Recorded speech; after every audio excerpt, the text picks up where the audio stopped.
In a world ruled by steel, fire, and ambition, one king carved his name into history with blood and iron.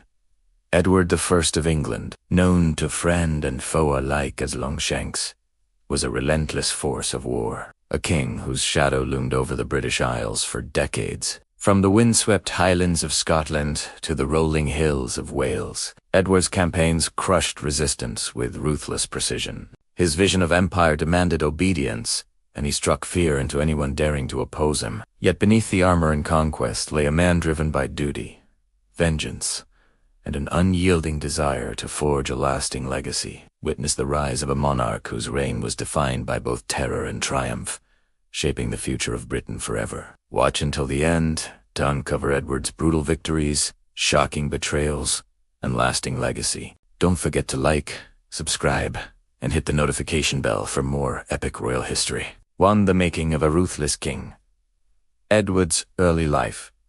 Edward I, later known to history as Longshanks, was born on June 17, 1239, at Westminster Palace, into a world of ambition, power, and unrelenting political intrigue. The eldest son of Henry III of England and Eleanor of Provence, young Edward grew up surrounded by the grandeur and complexity of medieval court life. From an early age, he was immersed in the intricacies of governance, diplomacy, and warfare, absorbing lessons from tutors, noble advisors, and the constant example of his fathers.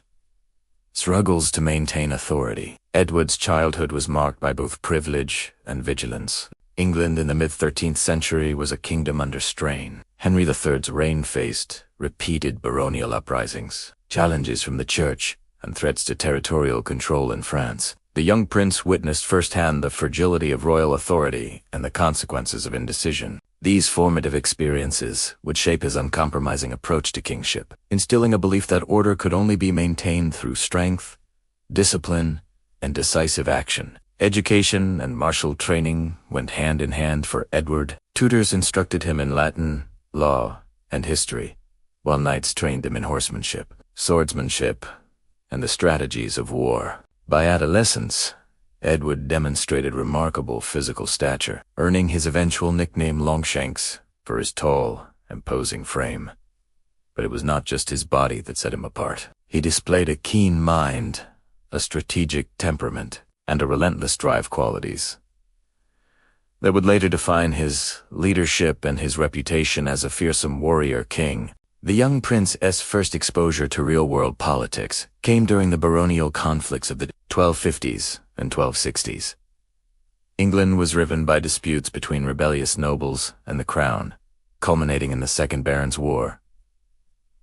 1264 to 1267. Edward, barely a man, took up arms to defend his father's throne, showing early signs of the ruthlessness that would later characterize his campaigns. At the Battle of Lewes, 1264, Edward fought courageously, although the Royalists were defeated and Henry III captured. Despite this setback, Edward's audacity and tactical intelligence were already evident, marking him as a rising force in the kingdom. Exile and hardship during the baronial victory tempered Edward's resolve. Forced to flee after Lewes, he did not succumb to despair, but instead planned carefully, learning from mistakes and observing the shifting loyalties among England's nobility. His strategic patience paid off at the Battle of Evesham 1265, where Edward led royalist forces to a decisive victory against Simon de Montfort, the leader of the rebellion. Edward's leadership on that battlefield revealed a crucial aspect of his character,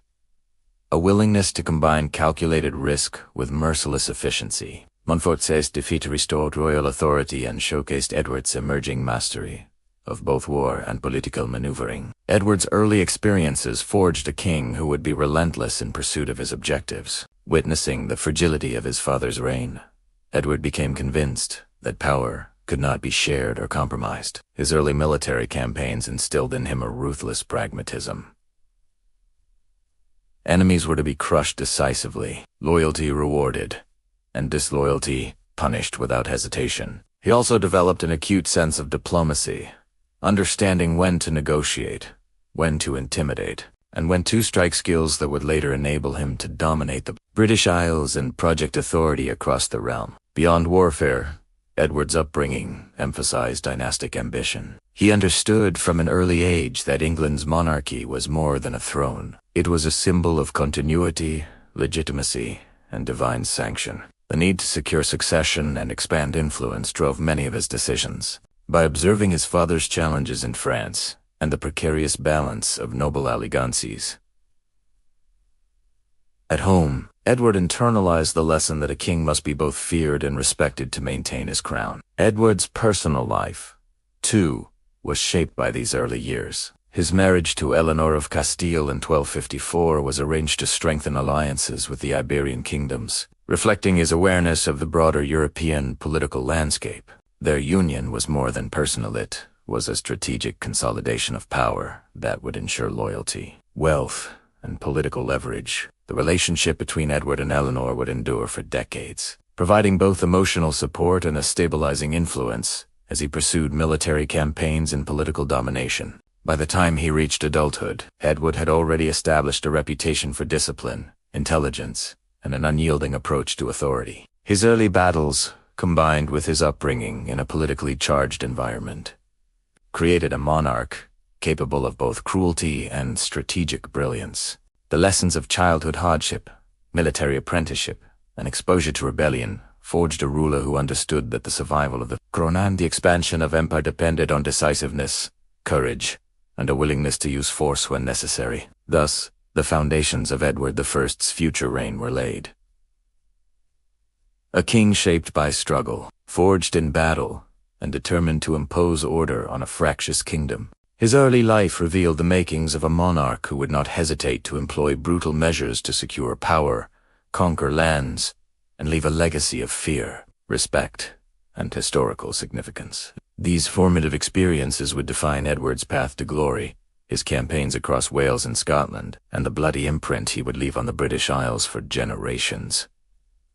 2. Ascension and the Conquest of Wales. Edward I ascended to the throne of England on November 20th, 1272, following the death of his father, Henry III.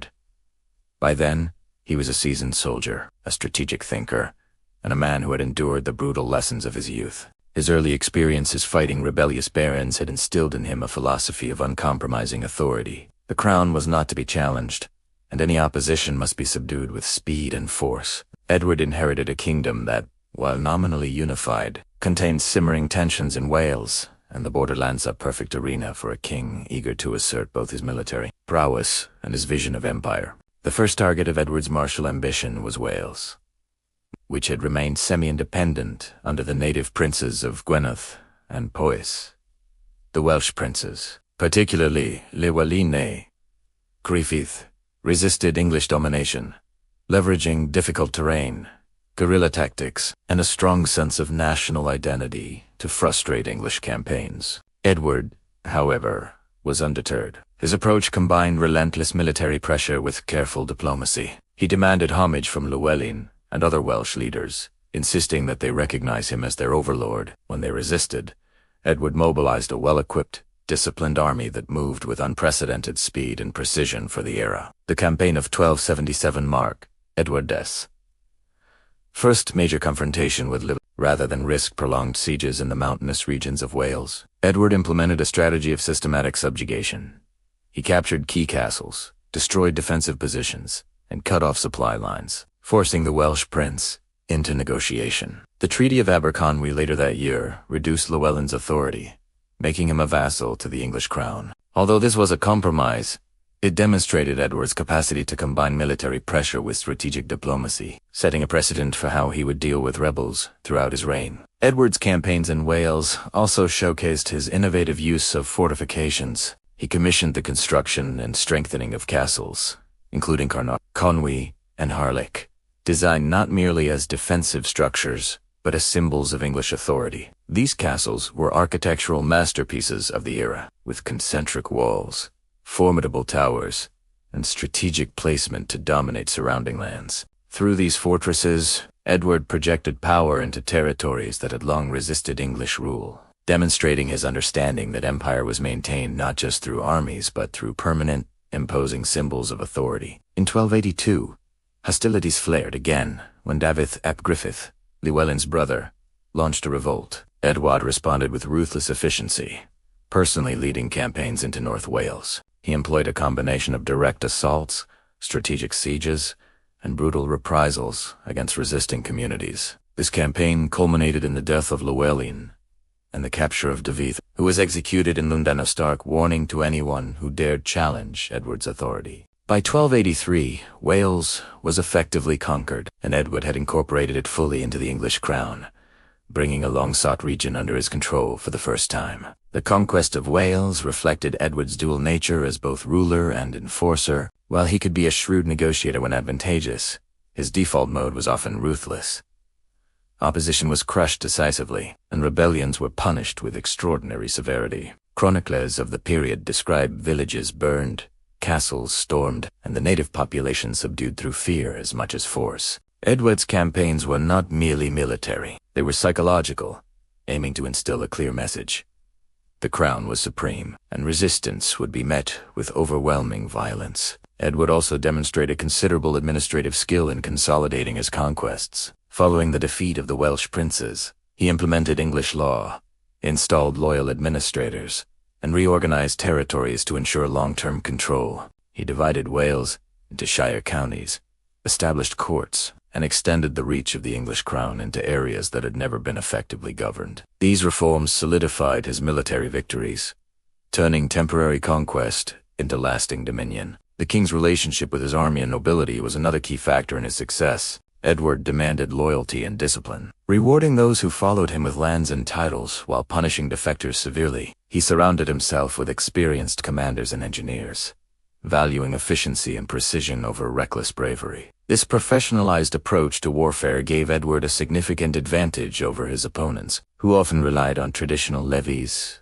or less organized forces. Edward's conquests in Wales were also motivated by dynastic concerns. Securing the borderlands and eliminating rebellious princes not only expanded English territory, but also strengthened the position of his heirs. By consolidating authority and projecting power, Edward ensured that future generations of the Plantagenet dynasty would inherit a kingdom that was larger, more secure, and firmly under English control. Through the campaigns of 1277 to 1283, Edward had transformed himself from a battle-tested prince into a king whose reputation for ruthlessness and strategic brilliance spread across Europe. His victories were not merely about land, they were about demonstrating the absolute authority of the monarchy, instilling obedience through fear and respect, and leaving a legacy that would define England's imperial ambitions for generations. The conquest of Wales also foreshadowed Edward's later campaigns in Scotland, where similar strategies of intimidation, siege warfare, and territorial reorganization would define his approach. The methods he perfected in Wales' swift campaigns, imposition of law, construction of castles, and ruthless punishment of resistance would become hallmarks of his reign and solidify his image as one of England's most feared and formidable monarchs. By the end of Part 2, Edward I had established the foundation of a but expanding empire, demonstrating that his vision of authority relied on both relentless military campaigns and calculated administrative control. The conquest of Wales was the first major step in a career defined by war, strategy, and an unflinching drive for glory. The hammer of the Scots, Edward's campaigns in Scotland having solidified his authority in Wales. Edward I turned his attention northward to Scotland, a kingdom whose independence and stubborn resistance posed a direct challenge to his vision of a unified British Isles under English dominance. By the late 1280s, Edward was increasingly obsessed with the idea of asserting his supremacy over Scotland, not merely through diplomacy but through overwhelming military might. Known later as the Hammer of the Scots, Edward approached the task with the same meticulous strategy, merciless efficiency, and brutal force he had employed in Wales. Edward's involvement in Scotland began in earnest after the death of King Alexander III in 1286, which left Scotland in a vulnerable succession crisis. The lack of a clear heir opened the door for Edward to assert influence, claiming the right to arbitrate between rival claimants to the throne. While he framed his intervention as a legalistic settlement, it was a calculated political move designed to increase English authority in the region. Edward demanded oaths of fealty from the Scottish nobles, asserting that the Scottish crown was subordinate to the English king. Many nobles resisted, seeing his claims as an affront to Scottish sovereignty. By 1296, Edward had launched a full-scale invasion of Scotland, beginning with the Battle of Dunbar, where his forces crushed the Scottish army decisively. Edward's strategy combined direct assaults, sieges, and the systematic dismantling of fortifications, ensuring that Scottish resistance would be severely weakened. He took the young John Balliol, the Scottish king, prisoner, effectively turning Scotland into a vassal state. Balliol was paraded in England, humiliated publicly, while Edward imposed English law and administration over Scottish territories. Edward's campaigns in Scotland were marked by brutality and calculated terror. Any resistance was met with harsh reprisals. Villages were burned, supplies seized, and captured nobles either imprisoned or executed. Chroniclers of the time described the devastation wrought upon the Scottish countryside, noting that Edward's approach was as psychological as it was military. He understood that fear was a weapon, and by instilling terror, he sought to prevent uprisings before they could gain momentum. The English king also relied heavily on engineering and fortification to maintain control. Castles such as Bannockburn, Stirling, and Berwick were captured and reinforced to serve as bases for English authority. Just as in Wales, Edward recognized that castles were not merely military installations, they were symbols of domination, centers of governance, and tools for projecting power across a hostile landscape. By building and controlling these fortresses, Edward could exert influence far beyond the reach of his armies. Despite these victories, Edward faced persistent resistance from Scottish nobles and patriots, including figures like William Wallace, whose guerrilla tactics kept the English forces off balance. Wallace's raids, ambushes, and defiance became legendary, forcing Edward to adapt his strategies. He responded with relentless campaigns, pursuing rebels with precision and punishing entire communities to deter further resistance. The struggle in Scotland was not merely about territory, it was about establishing unquestioned supremacy, demonstrating that defiance against the English crown would be met with overwhelming force. Edward's campaigns also showcased his strategic intelligence. He coordinated supply lines, deployed troops with foresight, and leveraged the loyalty of English and Allied forces to maintain pressure on multiple fronts. Unlike some medieval rulers, he combined patience with aggression, striking decisively when opportunities arose, but avoiding unnecessary risks that could weaken his overall position. This combination of calculation and ruthlessness earned him both fear and respect, solidifying his reputation as a monarch who would stop at nothing to achieve his aims. The conquest of Scotland, like that of Wales, was intertwined with Edward's dynastic concerns. By subjugating the Scottish nobility and installing loyal administrators, he sought to extend the influence of the English crown and secure the position of his heirs. Every military campaign, siege, and strategic marriage was part of a broader plan to consolidate power and ensure the longevity of his empire. Edward's vision extended beyond immediate conquest. He sought a kingdom in which his authority would be enduring and unchallenged. Edward's actions in Scotland sparked both admiration and horror across Europe. While some contemporaries praised his discipline, intelligence, and military genius, others condemned his cruelty and the devastation he inflicted. This duality, admired for brilliance, reviled for ruthlessness, became a defining characteristic of his reign. Edward was a king who understood that glory, empire, and legacy often demanded blood, and he embraced this philosophy without hesitation. By the end of Part 3, Edward I had established himself as a formidable force across the British Isles, conquering Wales and subjugating Scotland, instilling fear and respect in equal measure. His methods combined military might, psychological warfare, and administrative ingenuity, setting a standard for monarchy that emphasized authority, obedience, and strategic domination. Edward's campaigns in Scotland cemented his legacy as a king whose name would be synonymous with both conquest and uncompromising. Ruthlessness, a monarch willing to fight, kill, and rule to secure his empire for generations. 4 wars across the Channel. Edward's expansionist ambitions, while Edward I had solidified control over Wales and imposed his authority on Scotland. His ambitions extended beyond the British Isles.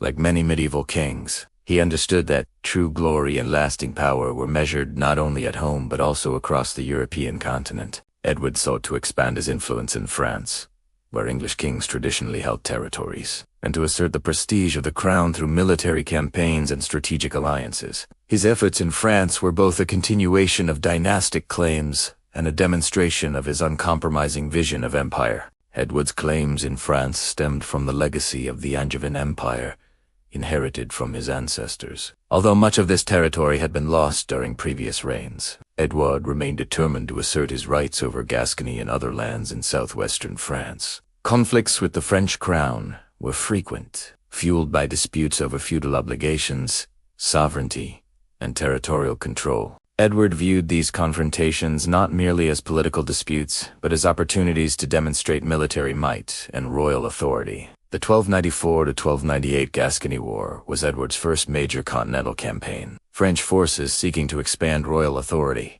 attempted to seize Gascony, prompting Edward to respond decisively. He mobilized troops, secured supply lines, and launched expeditions to defend his holdings. Although the campaign achieved mixed results, Edward demonstrated a hallmark of his rule: relentless pursuit of objectives through military precision, strategic planning, and calculated aggression. His leadership inspired loyalty among his commanders and instilled fear in adversaries, reinforcing his reputation as a king who would fight ruthlessly to defend and expand his empire. Edward's continental ambitions were also linked to alliances with other European powers. Recognizing that diplomacy was as vital as warfare, he forged relationships with nobles and rulers who could support his claims or weaken his enemies. He engaged in careful negotiation, leveraging marriages, promises of support, and the threat of force to secure cooperation. Edward understood that the crown's authority and influence depended on both military success and political acumen, a dual approach that would define his reign. In 1297, Edward faced a rebellion in his northern territories, highlighting the delicate balance between domestic control and foreign ambition. While he was focused on France, Scottish resistance under William Wallace escalated, requiring Edward to divide his attention and resources. This period tested his strategic flexibility. Edward responded by delegating authority to trusted commanders, using castles and garrisons to maintain control, and personally leading campaigns when necessary. His ability to manage multiple theaters of conflict simultaneously showcased the breadth of his military and administrative skills. Edward's campaigns in France also reflected his ruthless pragmatism. He understood that sustaining long-term control over foreign lands required both decisive victories and the imposition of order. Siege warfare, the capture of fortresses, and punitive measures against rebellious towns were all employed to ensure compliance. Edward's methods mirrored his campaigns in Wales and Scotland. He combined psychological intimidation with military efficiency, demonstrating that resistance to the crown would meet swift and often brutal consequences. Beyond territorial ambitions, Edward sought to enhance the prestige of the English monarchy through his continental endeavors. Victories in battle, the construction of strategic fortifications, and the display of disciplined, loyal troops projected an image of power that extended beyond England's borders. Edward understood that the perception of strength was as important as actual conquest. European rulers and subjects alike would come to recognize Edward as a monarch whose authority was backed by both intellect and the willingness to use force without hesitation. Edward's expansionist vision, however, was not without cost. Wars in France drained resources, strained the English treasury, and required careful management of domestic affairs. Edward's heavy taxation and levies to fund these campaigns sometimes provoked discontent among nobles and commoners alike, yet he was unwavering in his belief that the long-term benefits of empire, security, and dynastic strength justified these sacrifices. His determination to pursue glory, regardless of immediate opposition or hardship, became a defining trait of his kingship. The lessons Edward applied in France would also inform his later campaigns against Scotland and in other regions. The combination of strategic planning, ruthlessness, and administrative foresight became a template for how he managed both war and governance. Edward recognized that military conquest was only the first step. Consolidation of power, imposition of law, and integration of conquered territories were equally critical to sustaining an empire. By the end of this period, Edward I had established himself as a monarch whose influence extended beyond England's shores. His campaigns in France reinforced his reputation as a ruthless and brilliant strategist, capable of waging war on multiple fronts while maintaining domestic control. through calculated aggression, diplomatic skill, and unflinching determination. Edward projected the authority of the English crown across Europe, laying the foundation for a legacy of power, fear, and imperial ambition. Edward's continental wars, like his campaigns in Wales and Scotland, reflected a consistent philosophy. Glory and empire are won through relentless effort, strategic brilliance, and the willingness to use force decisively. By combining military genius with administrative competence, Edward I secured not only lands, but also the long-term prestige and authority of the monarchy. His actions during this phase of his reign solidified his reputation as one of England's most formidable rulers, a king feared and respected in equal measure, whose vision of empire would shape the British Isles for generations. 5. Crushing resistance. Robert de Bruce and the Scottish Rebellion. Edward's relentless campaigns to subdue Scotland were far from over, even after his initial victories over King John Balliol and William Wallace. By the early 1300s, new challenges arose as Scottish nobles and ambitious leaders continued to resist English dominance. Among them, Robert the Bruce emerged as a formidable opponent, a figure whose ambition and determination would push Edward to the limits of his military and political acumen. The struggle against Bruce and other rebels demonstrated Edward's unyielding ruthlessness, his strategic brilliance, and the lengths he would go to secure his empire. The death of William Wallace in 1305 did not end Scottish resistance. Wallace's martyrdom galvanized further opposition, and Edward's policies, while brutal, often provoked resentment among the Scottish population. Edward's approach combined siege warfare, punitive campaigns, and legal domination.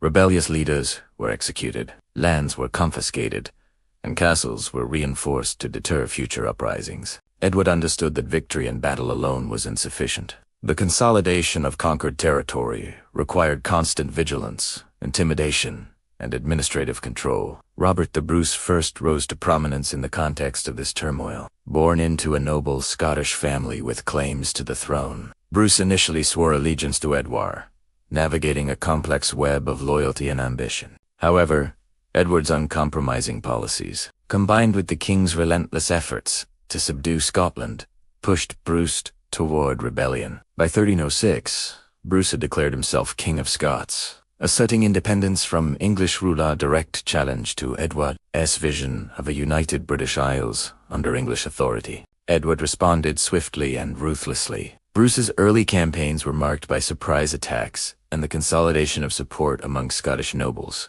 But Edward mobilized a formidable army to crush the uprising. Castles loyal to Edward became launch points for punitive expeditions, while Bruce's supporters faced execution, imprisonment, or confiscation of lands. Edward's methods were uncompromising.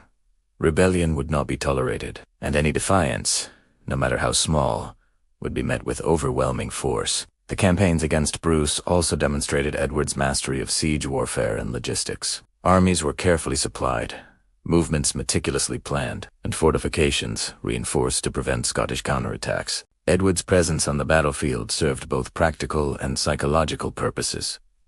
He inspired his troops, directed operations with precision, and instilled fear in enemies who knew the consequences of defiance. Chroniclers recount Edward's ability to maintain discipline among his forces, striking decisively at rebels while minimizing the risk of internal dissent. Despite his ruthlessness, Edward faced limitations. Age, illness, and the scale of rebellion made it increasingly difficult to maintain total control. Guerrilla tactics employed by Bruce and his allies exploited Edward's stretched resources, forcing the English king to delegate authority and adapt his strategies. Nevertheless, Edward's response remained consistent, relentless.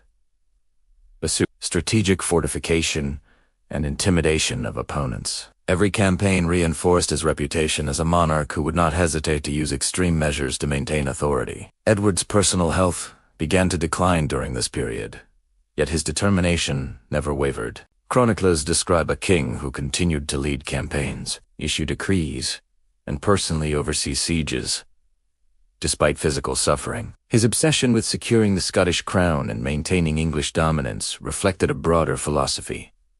Empire required vigilance, decisiveness, and the willingness to confront rebellion head-on, regardless of personal cost. The campaigns against Robert the Bruce also highlighted Edward's administrative acumen. After capturing Scottish towns or fortresses, he imposed English law, installed loyal administrators, and restructured governance to prevent future uprisings. This combination of military might and bureaucratic control ensured that his conquests were not temporary victories but lasting instruments of power. Edward's approach reflected his consistent belief that a king's authority must be absolute, and that empire was sustained through a combination of fear, law, and strategic oversight. Edward I's final years were consumed by this relentless struggle. By the time of his death, in 1307, he had imposed English control over much of Scotland, constructed an extensive network of fortresses, and crushed major uprisings. Yet, the persistent resistance of Robert the Bruce foreshadowed ongoing conflict,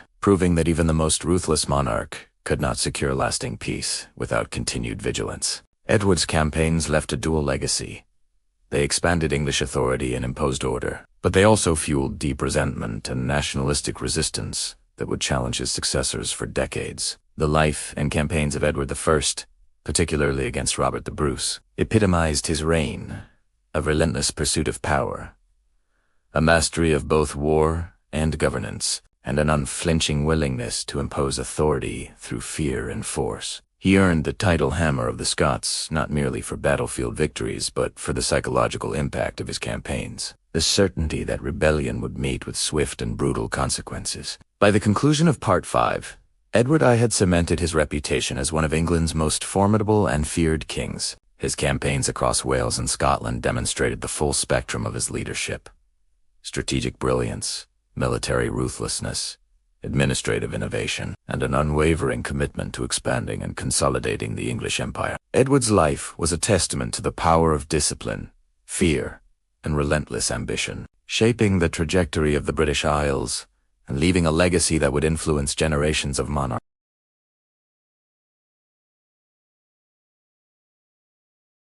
While Edward I's legacy is often defined by his military campaigns in Wales, Scotland,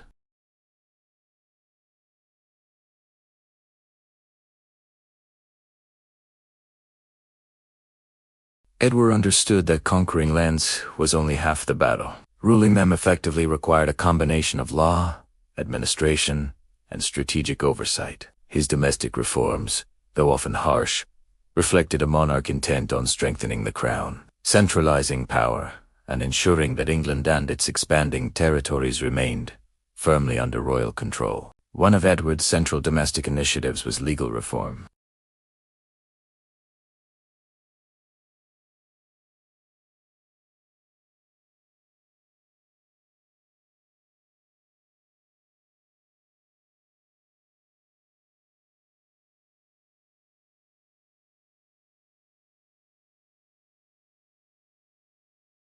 Edward's approach to law reflected his belief that a monarch's power depended not only on military might, but also on the ability to administer justice effectively and command obedience.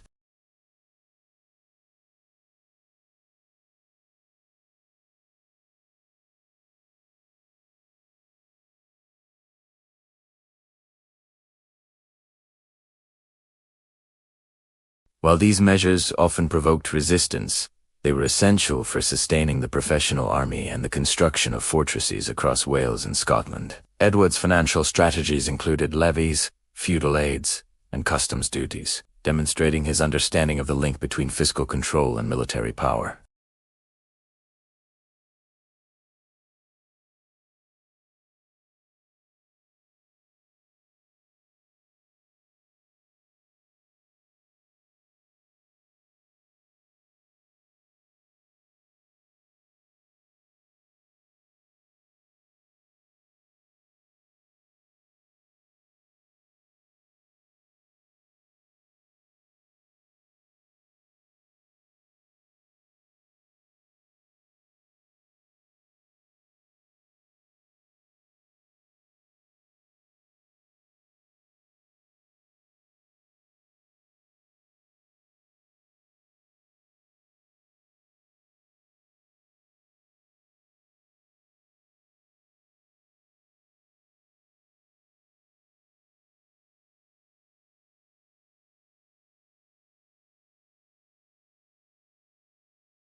At the same time, he did not hesitate to confront or punish clergy who resisted royal directives. Illustrating his pragmatic approach, religion could be a tool for governance, but it could not supersede the authority of the crown.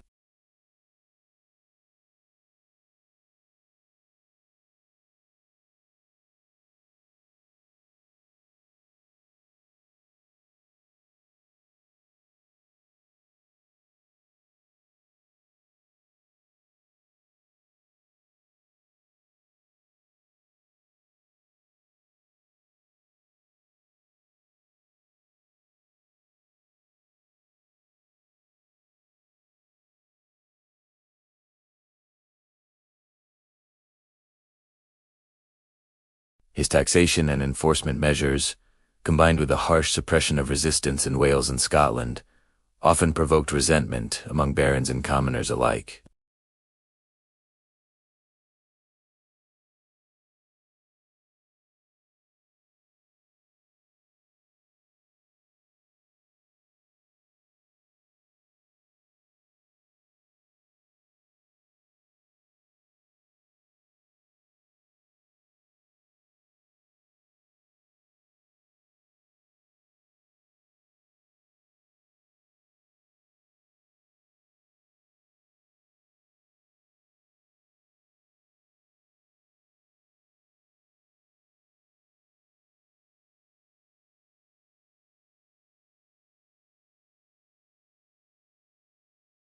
By the end of Part 6, Edward I had demonstrated that true empire required more than military conquest. It demanded strategic governance, legal authority, fiscal management, and the ability to instill obedience through fear and respect.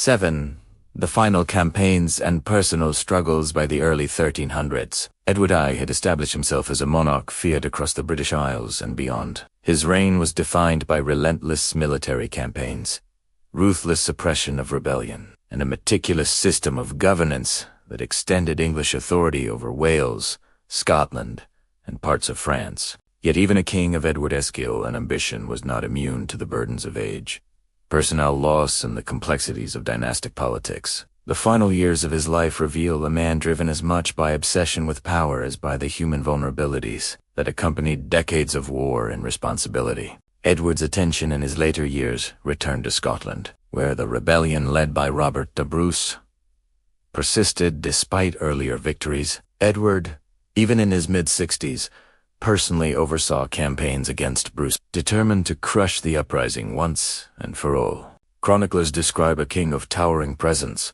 physically imposing despite advancing age, and mentally relentless in planning and directing military operations. His campaigns were characterized by precision, strategic sieges, and a willingness to employ extreme measures against rebels. Villages that supported Bruce were burned, castles stormed, and captured nobles execute, a continuation of the brutal philosophy that had guided Edward's reign for decades. The siege of Stirling Castle in 1304 exemplified Edward's combination of military brilliance and psychological warfare. His forces encircled the fortress, cutting off supplies and launching a series of relentless assaults. The defenders, weakened and demoralized, eventually surrendered, further cementing Edward's reputation as a king who could impose authority through both fear and overwhelming force. However, even with these victories, Robert de Bruce's guerrilla tactics continued to challenge English control, demonstrating the limits of brute force against determined resistance. Edward's later years were also marked by personal tragedies. The death of his beloved wife, Eleanor of Castile, in 1290, left a profound emotional void. Eleanor had been a stabilizing force in Edward's life, a loyal companion, and a key political ally. Her passing deeply affected him, and he famously commemorated her with the construction of the Eleanor Crosses, a series of elaborate monuments at the sites where funeral processions stopped. These crosses symbolized Edward's enduring devotion and offered a glimpse into the personal dimension of a king, often defined by war and ruthlessness. Another source of personal concern was dynastic security. Edward's children, particularly his son, Edward of Caernarfon later. Edward II became the focus of his attention as he sought to ensure a smooth succession. Edward I's ambition extended beyond his own life. He was determined that the crown and the empire he had built would pass intact to his heirs. This focus on succession influenced his domestic policies and military campaigns alike, as he sought to consolidate authority and eliminate threats that could destabilize the monarchy after his death. Edward's health, however, was declining. Years of campaigning, harsh climates, and the physical demands of battle had taken a toll. Chroniclers recount that he suffered from illness during his final campaigns in Scotland, yet he remained personally involved in military strategy and oversight. His determination to continue fighting despite frailty reflected his unyielding philosophy. A king must be present, decisive, and relentless to maintain authority and secure legacy. By 1307, Edward's energy began to wane, and the pressures of constant warfare weighed heavily upon him. Yet even in the face of declining health, he continued to enforce harsh measures against Scottish resistance. His campaigns had transformed the political landscape of the British Isles, establishing English dominance over Wales, asserting claims over Scotland, and projecting authority abroad. The construction of fortresses, imposition of English law, and systematic suppression of rebellion ensured that Edward's victories would outlive him. Even as insurgent forces continued to challenge English rule, Edward died on July 7, 1307, at Berg by Sands near Carlisle, during one of his campaigns in Scotland. His final words reportedly reflected his enduring preoccupation with conquest and authority. He demanded to be buried at Westminster Abbey, underscoring the link between his earthly power and divine legitimacy. His death marked the end of an era defined by relentless warfare, uncompromising rule, and an unwavering commitment to the expansion and consolidation of empire. The final years of Edward I's reign reveal a complex portrait of a king. Relentless in ambition, meticulous in strategy, and capable of both personal devotion and ruthless cruelty. His campaigns against Robert the Bruce, his meticulous planning of succession, and his unyielding approach to governance illustrate a monarch who balanced the demands of empire with the realities of human frailty. Edward's life demonstrates that power and glory often come at a personal cost, yet also shows the enduring impact a determined ruler can have on shaping history. By the conclusion of Part 7, Edward I had established a legacy of fear, respect, and structural authority. His life combined military genius, administrative skill, and personal devotion, creating a model of kingship that emphasized discipline, decisiveness, and ruthless enforcement of power. Edward's final campaigns, personal struggles, and strategic foresight left an indelible mark on the British Isles, ensuring that his vision of empire would influence successive monarchs and the trajectory of English history for generations. 8. Legacy of a Ruthless King. Edward's empire and enduring influence.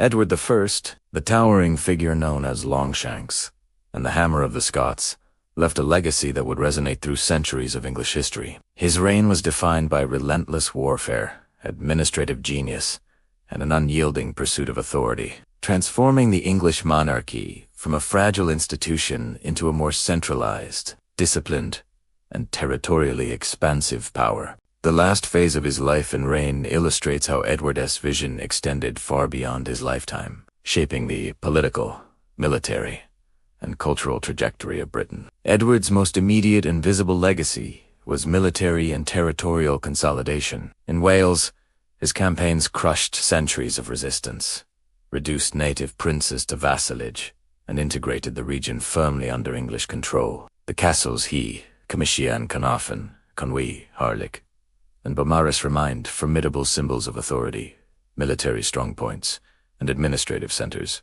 These structures were more than architectural marvels. They represented Edward's philosophies that power must be both visible and enduring. The systematic imposition of English law, administrative oversight, and the presence of loyal officials ensured that Wales remained under firm control, securing the crown's influence for generations. In Scotland, Edward's campaigns had a profound, if more contentious, impact. By defeating Betrayal, capturing key fortresses, and crushing early resistance, Edward temporarily imposed English dominance over Scottish affairs. Although figures like Robert the Bruce would eventually reignite Scottish independence movements, Edward's campaigns demonstrated strategic, military brilliance.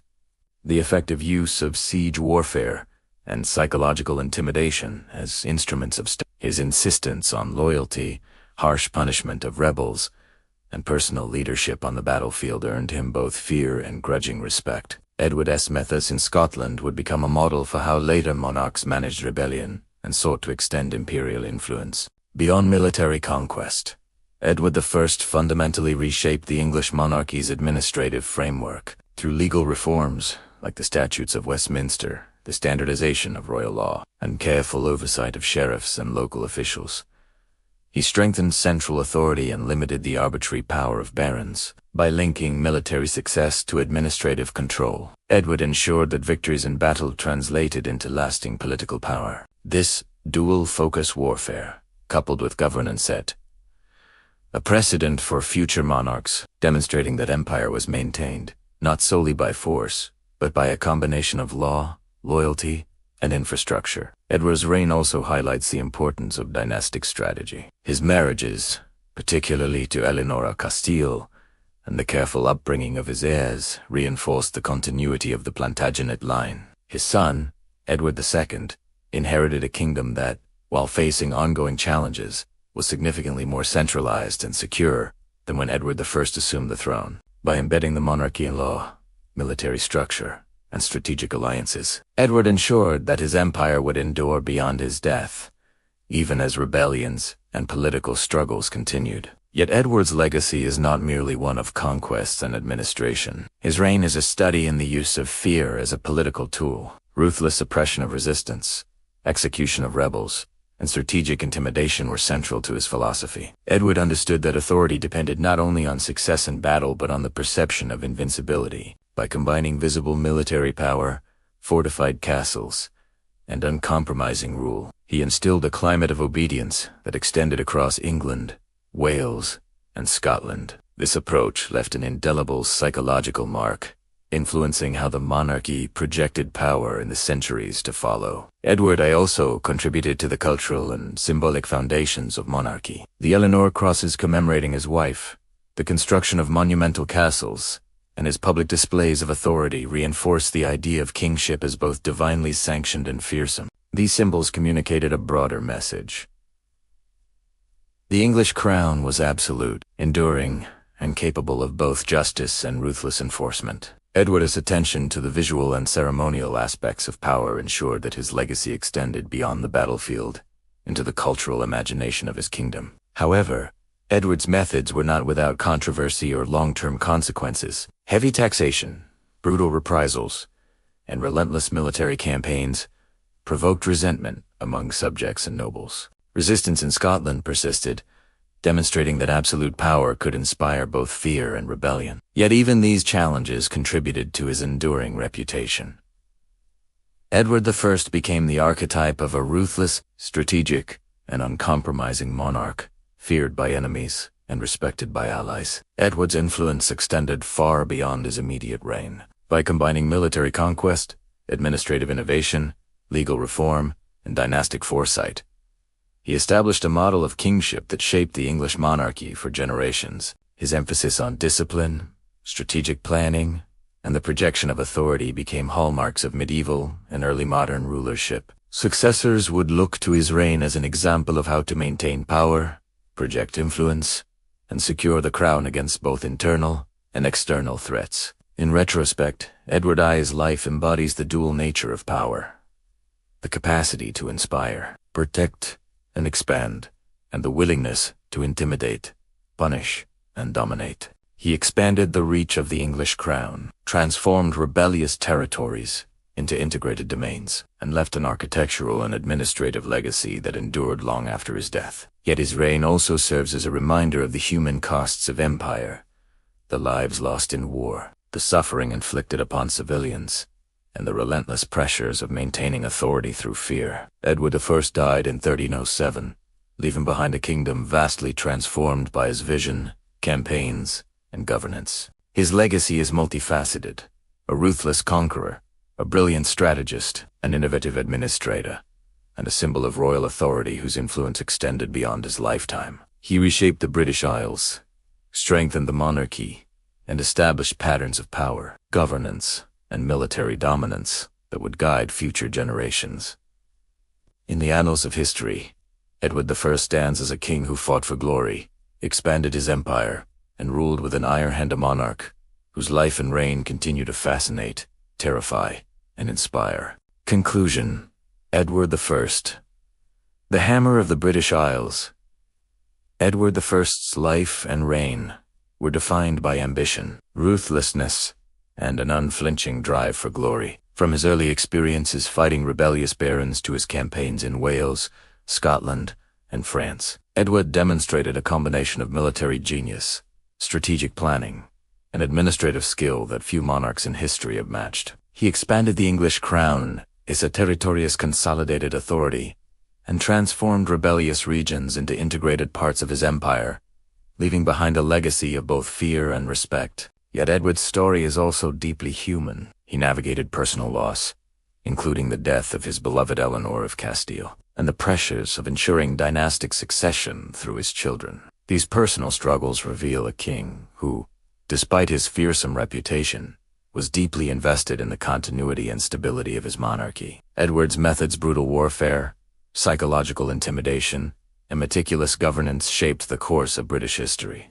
His castles still stand as symbols of his authority. His legal reforms laid the groundwork for a centralized administration, and his campaigns established patterns of monarchy that emphasized both power and control. While controversial, feared, and at times despised, Edward I succeeded in creating a lasting empire that influenced not only the politics of his own era, but the structure and identity of the English monarchy for generations. In the annals of history, Edward I remains a ruthless conqueror, a brilliant strategist, and an enduring symbol of royal authority. He embodies the dual nature of kingship, the capacity to expand and protect an empire, and the willingness to wield fear and force to achieve it. His life reminds us that the shaping of nations often comes at a profound human cost, yet through vision, determination, and relentless ambition, a monarch can leave a legacy that resonates for centuries. Edward I was, in every sense, a king who fought for glory, and his name is forever etched into the history of Britain.